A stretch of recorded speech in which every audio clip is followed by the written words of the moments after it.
Coucou les gourmets. Alors là je vous montre, je suis en train de mettre, donc j'ai pris de la laitue de mer, donc ce sont des algues fraîches que j'ai trouvées en magasin bio, que je vais mettre à tremper parce qu'elles sont au sel pour les dessaler, et je préparerai donc un petit peu plus tard mais pas tout de suite. Alors j'aurais pu mélanger deux algues. Là, je n'ai mis que des algues, des laitues de mer, où après je vais faire un assaisonnement et que je mangerai à midi en salade. C'est très très bon. Les algues amènent plein de vitamines, de minéraux et de protéines qui sont importantes quand on mange végétal et cru. Donc c'est ce que je fais. Vous pouvez trouver ces algues-là, vous les trouverez sur différents sites internet. Je vous donnerai des références, voilà. Donc, ou alors en magasin bio, vous les trouvez aussi sous ce format-là. Moi, c'est ce que j'ai acheté hein, en magasin bio. Donc là, je vais rajouter un petit peu d'eau. Je vais laisser tremper. Et puis ce midi, je vous montrerai comment je prépare le tartare d'algues. C'est juste délicieux. C'est vraiment quelque chose que, quand on dit tartare d'algues, c'est pas engageant. Et en fait, c'est un des plats les plus goûteux et qui plaît beaucoup et qui en fait, c'est un des premiers plats à découvrir dans l'alimentation végétale et crue. Parce que c'est excessivement bon. Voilà. Très très bon. Alors là, ce sont des algues fraîches. Et c'est de la laitue fraîche, des algues fraîches, des laitues fraîches qui ont eu 2 bains. Pour qu'elles soient moins salées parce qu'elles sont conservées au sel. Donc moi, c'est quelque chose que je trouve à mon petit producteur bio. J'ai besoin de noisettes, de moutarde, de poivron rouge, de cornichons, d'un jus de citron, d'huile d'olive, d'une petite gousse d'ail et un petit oignon. J'ai mis un petit oignon frais et j'ai mixé le tout avec de l'huile d'olive.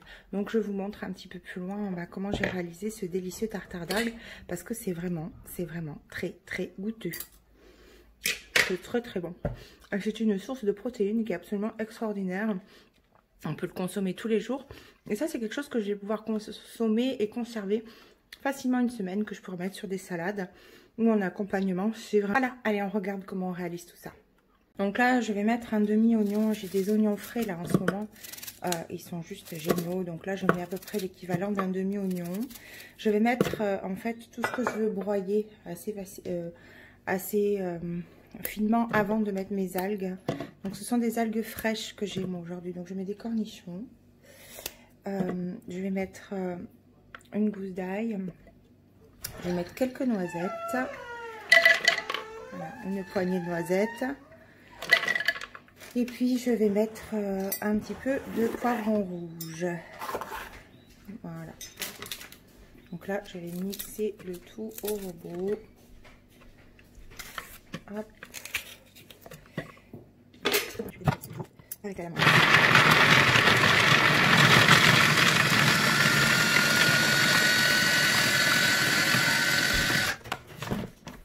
Alors voilà, la consistance là, elle est pas mal. Et je vais mettre un petit peu de moutarde. Un petit peu de moutarde. Alors j'en mets, moi c'est toujours la cuisine, c'est un peu más o menos hein, pour moi. C'est-à-dire que je mets toujours un petit peu selon le feeling. Et là, j'ai des algues fraîches. Donc, je mets mes algues fraîches où elles ont eu 2 bains. Là, il y a un peu d'eau encore. Voilà. Elles ont eu 2 bains. Je vais mettre un jus de citron. Voilà. Alors, moi, j'adore mettre avec... je presse un jus de citron, je mets dedans pour amener un peu d'acidité. Hop. Voilà. Le jus d'un citron. Et puis je vais rajouter de l'huile d'olive. Alors là, toujours pareil, hein, je fais un petit peu à vue de nez. Hop, pardon. Un petit peu à vue de nez. Ce que je vais faire, c'est que je vais rajouter, comme j'ai que ça en algues fraîches, je vais rajouter quand même des algues sèches qui vont venir se réhydrater et ça va me donner un petit goût un peu sympa. Voilà.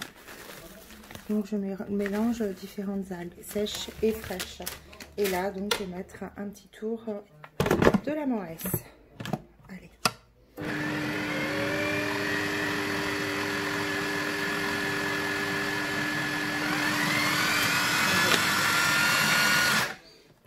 quelle consistance ça a.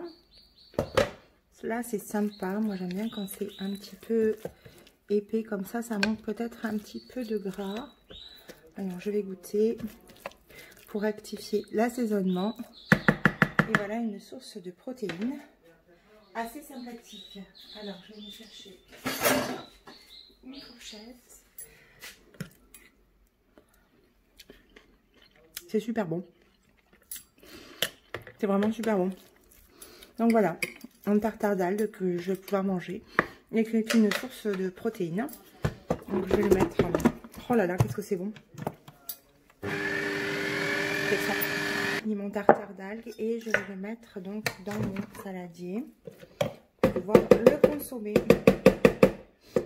C'est très très bon le tartare d'algues. En fait, si vous découvrez la nourriture végétale et vivante, c'est vraiment un plat que je vous recommande. Parce que c'est vrai que quand on parle de tartare d'algues, c'est pas très engageant. Et pourtant, c'est très très très très bon. Voilà. Et donc c'est une source de protéines. Et ça va faire mon repas avec un fruit, probablement mon fruit préféré, la mangue. Voilà, où je ferai peut-être un smoothie. Donc là, on est vraiment sur de l'alimentation végétale et crue avec le tartare d'algues. Ce que je peux faire aussi, c'est rajouter, j'aurais pu rajouter, alors j'ai pas pensé là, mais j'aurais pu rajouter aussi un petit peu d'aneth. C'est très bon aussi, ça se marie très très bien avec l'aneth. Bah voilà, mon repas est prêt. Voilà, à plus tard, bye bye.